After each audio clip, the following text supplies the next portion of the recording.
The Commando series, mainly Commando 2, was a staple of my childhood in the old days of miniclip and the Flash era in the 2000s and 2010s. This action shooter series was developed by the Chinese game developer Macrojoy, with the first game released around 2006. It received positive praise for its Metal Slug-like gameplay and the European setting during World War II. I barely have any memories of playing the first game, but I remember playing its sequel many times, which was released in 2008. The sequel had more variety in weapons and music, takes place in the East during World War II, and was also an improvement with extra lives and better shooting controls. Commando Assault was released on November 12, 2010. It had the same graphics and sprites as predecessors, but unlike the first two games, which were arcade-style shoot-'em-up games like Metal Slug, the goal is to destroy every enemy barbette and their base while protecting your own to advance to the next level, 5 in total. The levels have a variety of settings, outdoor and indoor, and hell. You earn cash by killing enemies to spend on military allies. You can also gain XP to level up your HP by killing enemies. Commando 3 was released a year later. It features amazing level designs, more detailed character sprites, more sound effects, 5 missions instead of 4 like in the last two games, and new mechanics such as if you have 2 of the same guns, you can shoot both left and right by holding down. However, you can't choose your weapons before starting a mission like in the second game. Each mission has its own set of guns you get. Also, the bosses are awesome, like this robot samurai and this mechanical sea serpent. Commando Defense is the next game and was not developed by Macrojoy but by Miniclip. Released in 2012, this sequel is a tower defense game. I never played it before making this video, so after playing it in its entirety with only 20 levels, with each level increasing the wave of enemies, I would rather be playing Commando 2 or 3. I wouldn't say it's terrible, but it doesn't offer much challenge, and it's pretty repetitive, let alone completing it in 2 hours. If I want to play a tower defense game, I play Bloons Tower Defense. Commando Rush is the latest entry in the series, released in 2013 and developed by Hard Circle. I wish I could show a lot of footage of the Miniclip exclusive version, but unfortunately the game keeps crashing on me. But I can't show footage of another version I found online. You can either play as a guest, which doesn't save your progress, or this version of Commando Rush features 3 game modes: Assault, Wave, and Payload. Assault is the same as Commando Assault, where you destroy every enemy barbette and base. Wave is how long you can survive many waves of enemies. Payload is basically an escort, where you have to escort this really slow vehicle filled with explosives to the enemy base before it explodes. The Miniclip exclusive features a 4th mode called Aerial Assault, where you capture all the different color flags by shooting the enemies with the flag and sending them to the correct color base before time runs out. While playing, you earn XP that unlocks weapons, army recruits, or weapon slots. Yes, you can actually choose your weapons before you start the mission, like in Commando 2. Another interesting thing about this game is that they added voice lines for the character. Who's next? Okay.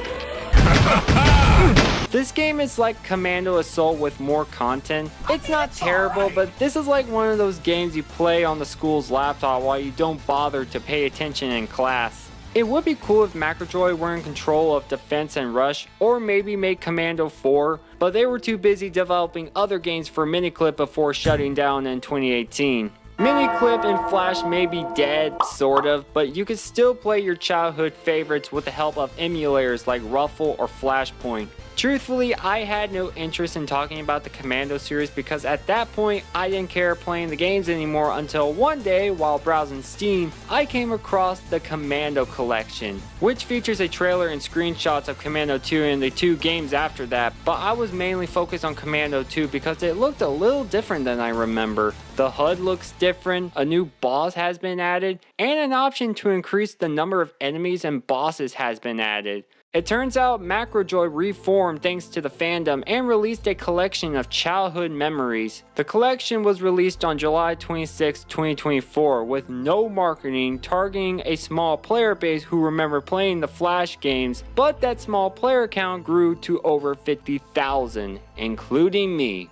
I bought the game for $5, which is a good price. This is the first screen when you open up the collection. You get to select what game you want to play, either Commando 2, Commando Assault, or Commando 3. Now you're most likely asking, where's the first game? Seriously, that would be like Nintendo developing Super Mario All-Stars that features the first 3 Mario games, including the Lost Levels, but excluding the game that started it all. Macrojoy said the first entry will come soon after focusing on the second, but come on, if you're gonna make a compilation game, at least acknowledge the first game's existence before you make an official release. I'm not going to talk much about Assault or the third game, but in the Steam version of Assault, the HUD is different and includes a new menu screen with this lovely commando lass. In Steam's Commando 3, the weapons in each mission are different from those in Flash, but get insane as you progress. Also, during boss fights, you can get health and ammo if you damage them enough, something that never happens in the Flash version. The boss's health has a skull instead of just the text boss. They definitely have names, but it seems like the developers didn't give them any. Also, in the Kung Fu Warrior boss fight, he doesn't change color when you damage him enough, as he does in the Flash version. A bug maybe?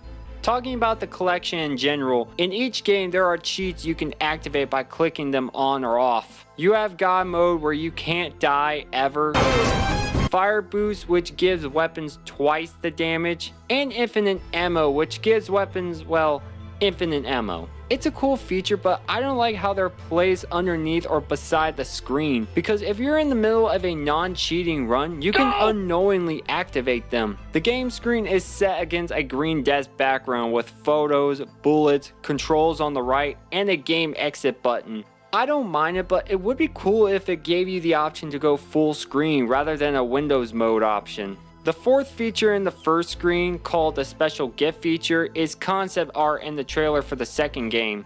They could have also added the Michael Jackson tribute from Miniclip back in the day, but I think they wanted to avoid copyright trouble.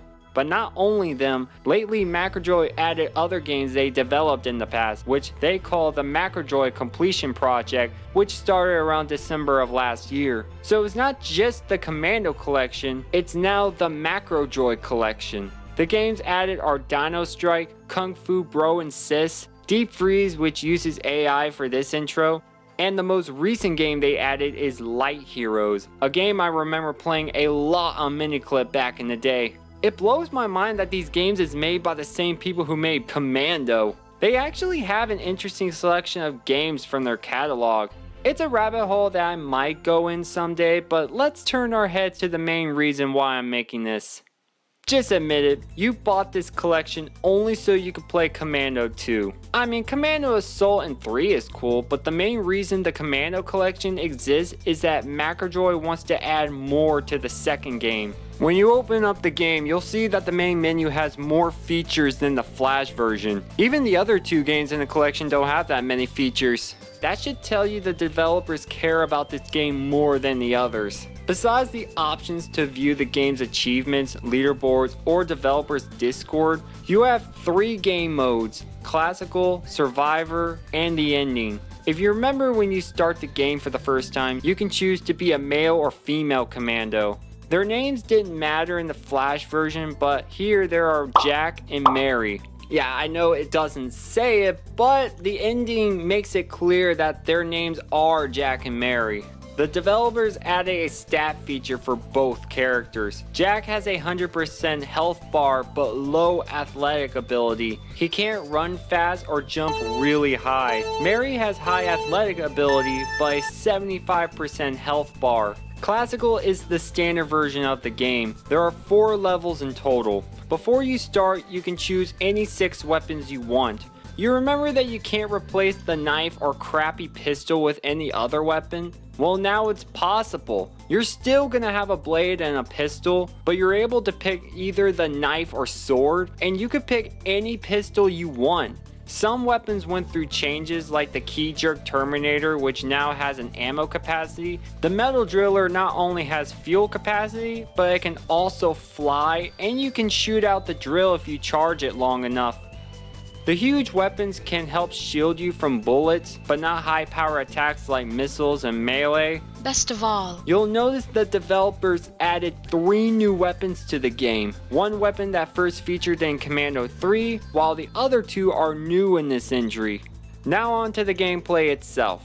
It's just how you remember in the Flash version. All you do is shoot anything that's in your way. Enemies, crates, oil drums, or vehicles that will drop either treasure, food that restores some health, or ammo refills. You start with 10 lives. Every time you die, you have to start all over from the last checkpoint. If you lose all your lives, instead of having to replay the entire game from the start as in the first game, you can redo that exact mission. The controls are the same, the enemies are the same, the music is the same, the level design is the same with some minor additions I'll go over in a moment. The graphics are the same, the visuals are the same. Again, it's just like the Flash version, but understand this won't be the same Commando 2 experience you're used to. They didn't just put everything from the Flash version and call it a day. Not only did they improve optimization and add new sound effects, but they also balanced the difficulty.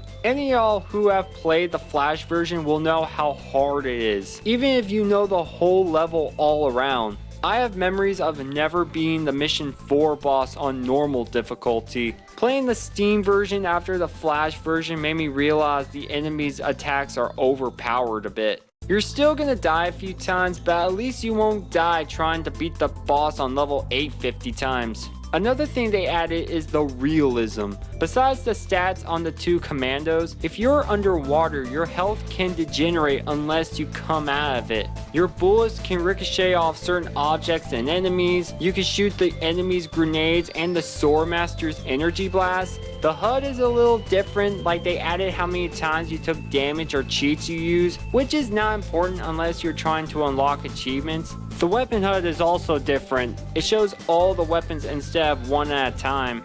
It also features a pause menu that features customizable options like multiplying enemies and or bosses, making enemies appear during boss battles, turning on human blood, alien goo, this heart animation when you damage enemies, or no blood at all. Don't ask me what these things do. I tried them, they don't seem to do anything. Now let's talk about the 4 missions. As I mentioned before, this entry takes place in Asia around World War II. If you know anything about that war, it was a war between the Allies and the Axis, and we are playing as the Allies. Also, it's interesting that a Chinese developer made this game since China was part of the Allies. The game takes place in China, Cambodia, and Saipan, at least according to the wiki. If I had to criticize the game, is that they don't tell you where you are, unlike the first game which has briefings before each mission. It's most likely the Japanese will be there so that we can get back at them for the Pearl Harbor attacks. Also, word is that they have some very insane weaponry and machines they spent a lot of fundings on instead of survival supplies for their own soldiers. And we want to steal those weapons so we can have some fun with them like a real American. Mission 1 takes place in a rural area in China. The gameplay footage you are seeing is not from my first playthrough. I was so used to the Flash version that after the pilot dropped me off, I jumped down and boom! Landed on landmine. There's actually a double meaning to this. As I mentioned, this version is different than the one you're used to. Also, you're entering enemy territory. Go away! The level designs of both versions are really beautiful and feel alive, like these farm animals that you can harass by shooting at them. You come across the first group of enemies who are just chilling or sleeping on the job, but little did they know, they have a cut face. One of the enemies, after drinking his drink, which I'll assume is steroids because he gets all rage mode, throwing multiple rifle bayonets. This is a new enemy they added that doesn't appear too much. Then we come across the big lake, now with wooden spike traps. Remember, your health can deteriorate when you're underwater, so watch your step. We then shoot this wooden gate that leads to a crystal mine cave, with trucks attempting to run you over, dynamite carts kicked down by this one guy, and enemies on the platforms who throw these legged explosives instead of grenades from the Flash version. You're also introduced to the Swordmaster, who commits harakiri if you beat him. Harakiri. We're then outside the cave where it's evening time now, and you go down the hillside where soldiers are hidden in the trees to ambush you by throwing spears at you while Kung Fu Panda is just chilling. After that, we get to the first boss of the game, the Stalingrad, a giant cart with a small hut for the chain gun guy, a catapult where the two soldiers put giant rocks to throw at the player, and a spiked bumper to harm the player if you touch it or it tries to ram you with it, unless you take cover in that ditch. Also, a minor addition they made is this wooden platform to help the player avoid the rocks more easily. Almost. Mission 2 takes place in the town of China. The first part of the level is really chaotic. There are tons of regular and elite enemies to kill, buildings and vehicles you can destroy, and snipers to watch out for. It calms down a little when you reach this 3-story warehouse. Once you reach the 3rd floor, you're introduced to this elite enemy who doesn't have any weapons but his kickboxing moves.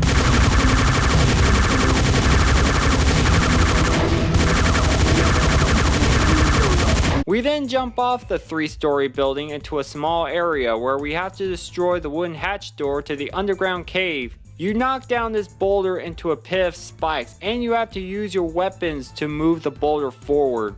I should mention in the cave section from the first level that if you destroy this drum container that's over the wooden floor, it'll explode, which will break the wooden floor, which will get you treasure, but it will also reveal a spiked floor trap. The second level does the same if you either use your weapons or shoot the drones to break the wooden floor. It's a temptation tactic. You want to get the treasure, but you will lose some health. Will it be worth it? It's just a treasure. You won't get anything besides the highest score. You won't die unless your health is at 1%. There were times I decided to get the treasure because it could be worse. At least it's not that one pizza box from the NES TMNT game. After crawling through some crevices and killing 3 waves of enemies that jumped off this cave plane that you aren't able to destroy, you come across a gap filled with deadly waste that will kill you instantly if you jump into it. The only way to get past it is to kill the sniper who is on the drum container, and you have to use your gun to propel it to you. The last part of this section is avoiding some landmines. Anyway, I started blasting. The music sounds so 70s for a game set in the mid-40s.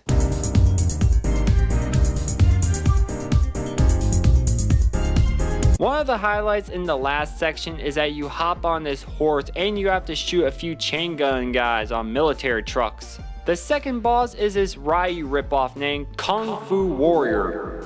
I'm sorry, it's Kung Fu Warrior. Looks like the developers knows the spelling error or will think they ripped off the character's name from the Donkey Kong Country TV series. This guy is definitely like Ryu, but evil. He can shoot Hadoukens, perform Shoryukens, and perform hurricane kicks. If you damage him halfway, he gets all beast mode and his attacks are twice as powerful. If you manage to beat him just like the Swordmaster, he commits Harakiri because his fighting style is no match for a World War II veteran. Harakiri. The third mission takes place in the Cambodian wetlands. You're fighting wildlife and the Nazi soldiers from the first game. You have those seaweed tentacles that harm you if you step on them. I like the challenge that these branches almost block the view of the ground and you have to look closely for the tentacle to watch your step. After surviving underwater and riding on an elephant that crushes enemies, you enter a temple of some kind filled with platforms that require careful jumps, lasers, booby traps, and doors and platforms that require shooting or knifing the button. After all of that, we battle with a familiar fighter aircraft from the first game. The fighter aircraft explosion causes the broken bridge to collapse and you land on a moving train. Then you come face to face with the third boss, the Crabocalypse, a giant crab robot that crawls on the truss bridge that shoots bullets, strikes you with its claws, and blasts cannonballs and tank shells. I remember this area being the hardest because there are not one, but 2 bosses. I can get through it in one go on easy on Flash these days, but normal difficulty? Screw that! Unless you do this trick.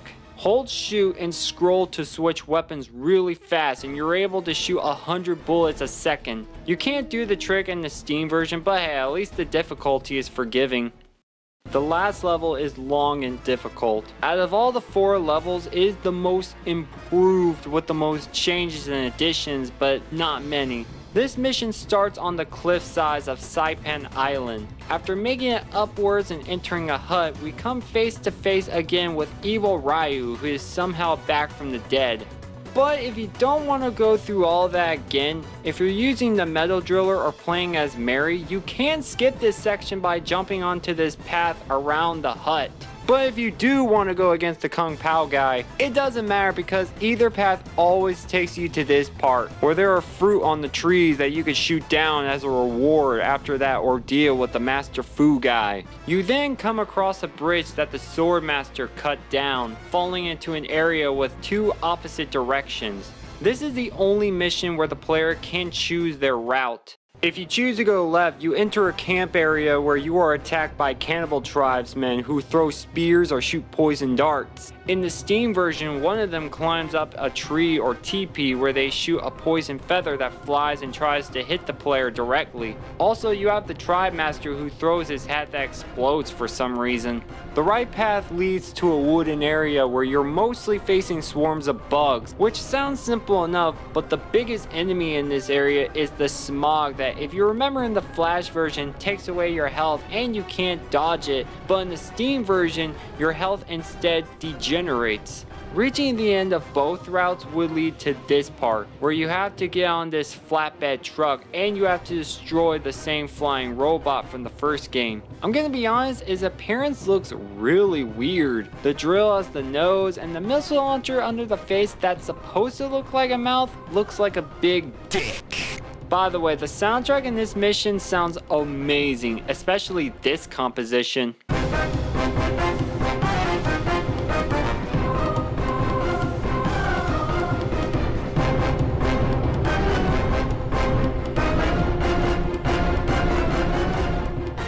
Then you enter a building, go to the top, jump on this helicopter, which I assume it's the rendezvous point, which takes you to this part where you are introduced to a new boss. The robot samurai from the 3rd game, but with different attacks.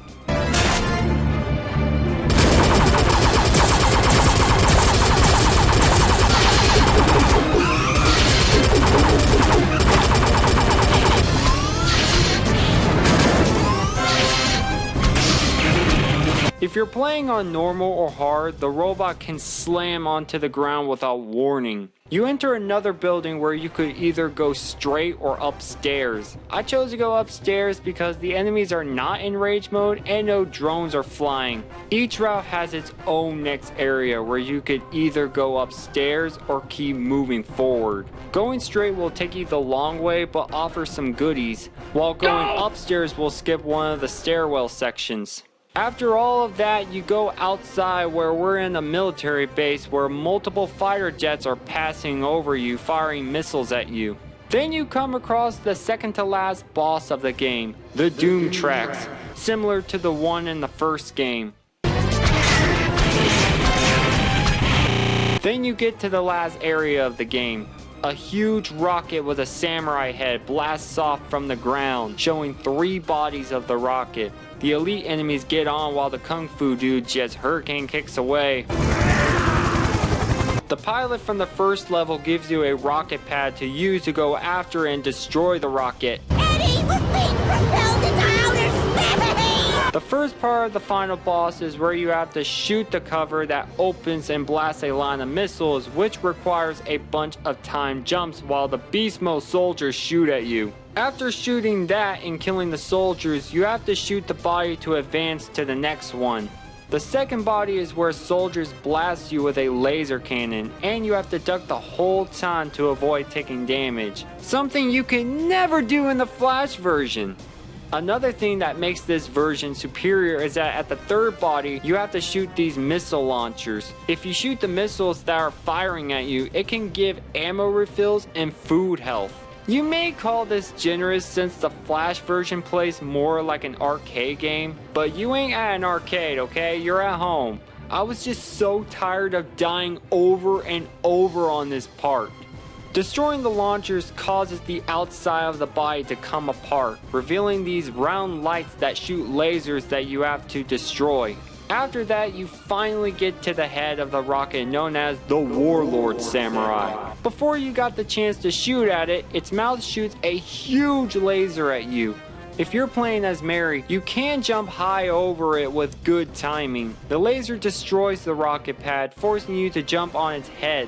The mouth also shoots 3 rounds of fireballs. After you destroy it, the Kung Fu guy flies away on a fish-like aircraft, and you safely parachute down back to safety, thus ending the game. Or does it? Now you can play the game again, but this time on normal and then on hard difficulty, where more enemies are added and are more aggressive, and you lose more health when you take damage. But you get to unlock some incredible weapons as you progress. Before I talk about the ending, I'll briefly talk about Survivor mode.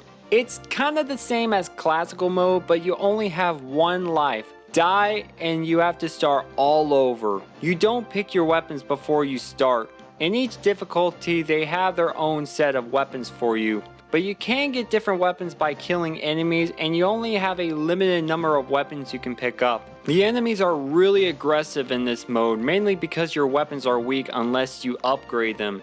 Speaking of that, do you know the game's scoring system? The score you gain while playing the game is converted to currency.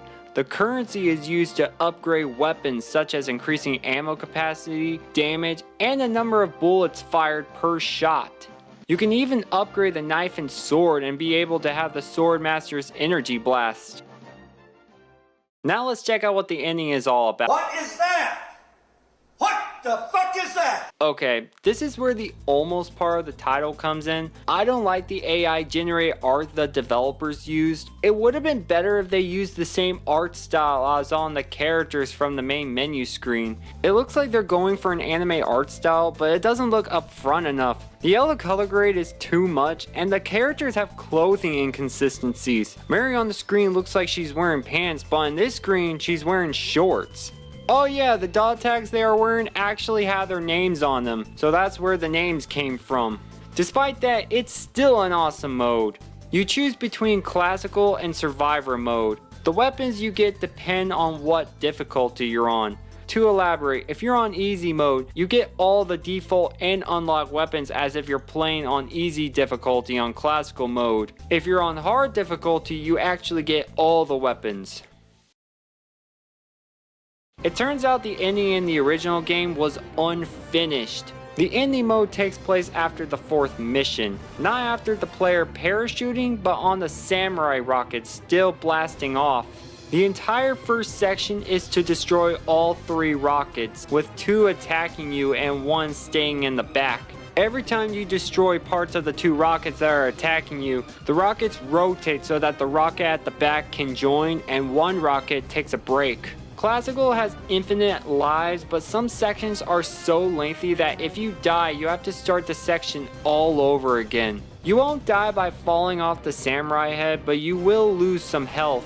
Soldiers will be on to you, but fortunately the enemies will throw grenades or shoot missiles that you can shoot at, and it'll drop ammo refills and food health. It's a lengthy and intense battle, but you will be satisfied once you finally destroy the last rocket, which has the fish playing on top and the Kung Fu human on it. Kung Fu person activates the self-flying mode to crash into the samurai head, which also launches missiles at you, but not before he uses his plasma blast to destroy the samurai head and fish plane. Fu Kung guy then hurricane kicks away. Your partner Mary, who's flying the metal driller, tells you to get on. The next section starts with Jack and Mary in the air with the drill, where they encounter AI Fu Warrior. Couldn't they pick a better font? The text has spelling and grammar errors. Also, that's the boss battle theme from Light Heroes.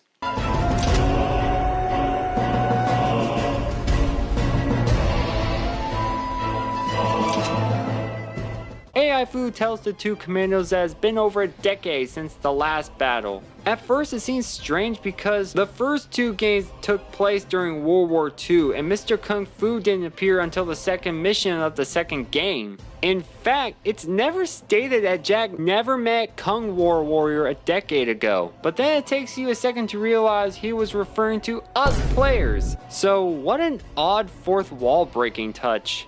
Then we have the final battle with him, Light Hero style, at least until Commando 3. The first phase is the Kung Fu Warrior in his normal form, doing new attacks that the developers gave him. After beating him, he gets into his second form where he transforms into a demon who's technically one of the bosses from Light Heroes. Eventually, it can transform back into its human form for a few seconds to perform powerful attacks. The third form is actually the third form from one of the bosses from Light Heroes. Just like the second form, he turns back into a human for a few seconds, performing even more powerful attacks. After all that, Demon Fu does some fourth wall breaking, but not before knocking you down and destroying the metal driller with Mary in it.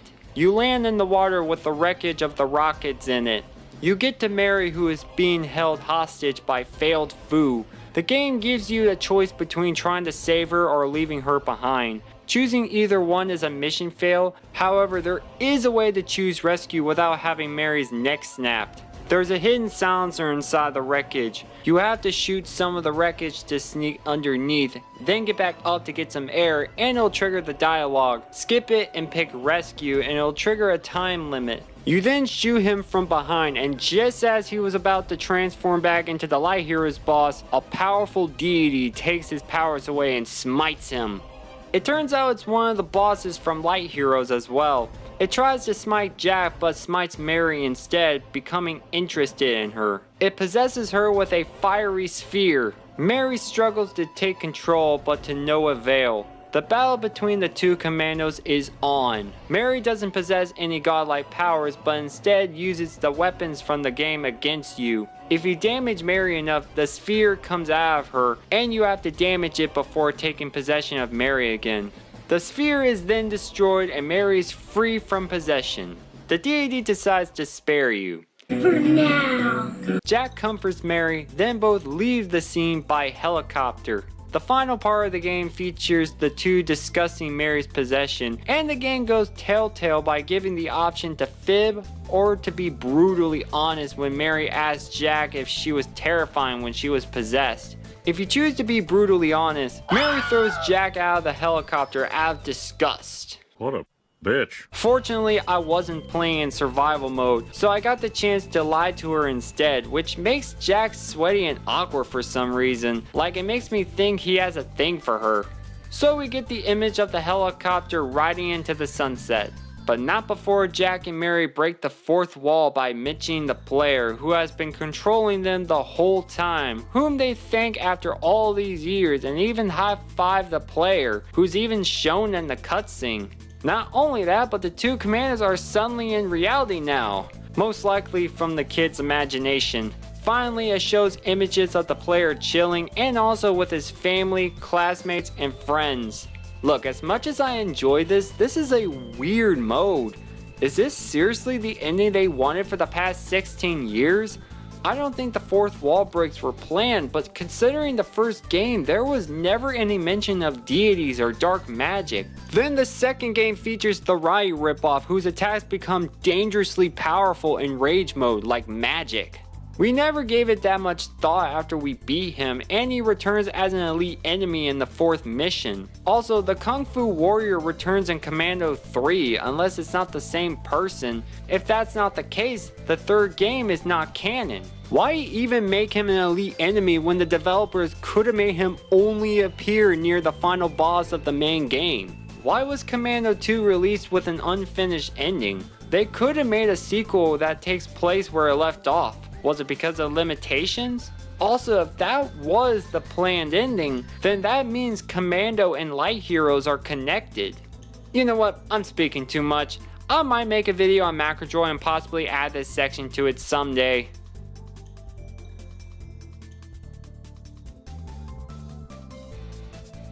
Let me end the Commando 2 section by talking about the workshop. The workshop lets you create your own version of the game or play someone else's. Based on my experience playing one player's version, you can do a lot here. You can customize the speed, height, health, or add how many lives of your character. You can even customize the enemy's speed and attack damage, customize weapon options, add lots of obstacles, add bosses and battle them in the halfway point of the mission, set it as classical or survivor mode, or even enable or disable cheats. If I have free time, I might make my own version.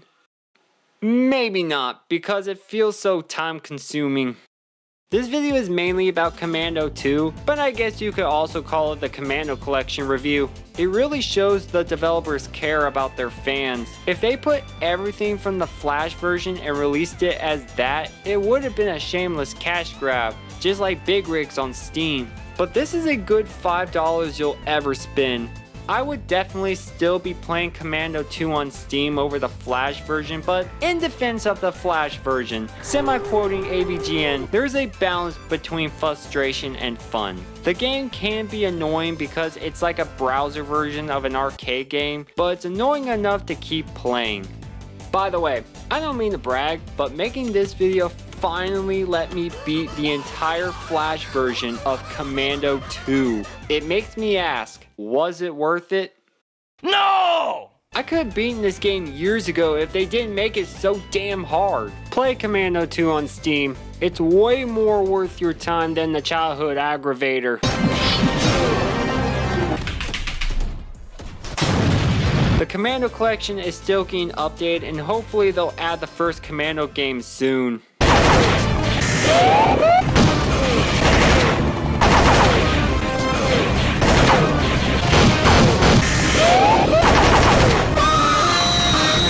To close out the video, in the special gift feature, Macrojoy announces they are soon developing a new Commando game titled Commando: The Battle of Okinawa. It's most likely they're gonna use AI art, but Take my money.